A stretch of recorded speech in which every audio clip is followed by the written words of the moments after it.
kung nakuha kong humarap sa kaso at tanggapin ang kaparusahan ng isang krimen kung saan ako'y napawalang sala, lalong kayang-kaya kong harapin ang isang Bryce Hernandez na lantarang sinungaling at magnanakaw.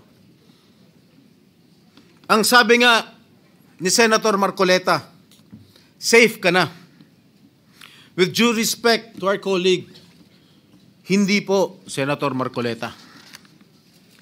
Hindi ikaw, hindi ako, at lalong hindi safe ang taong bayan. Hanggang may mga Bryce Hernandez na engineer ng kasinungalingan at pandarambong ay hindi tayo safe. Hanggang may mga ghost projects sa DPWH at iba pang ahensya ng gobyerno, hindi safe ang pera ng bawat Pilipino na nagbabayad ng buwis.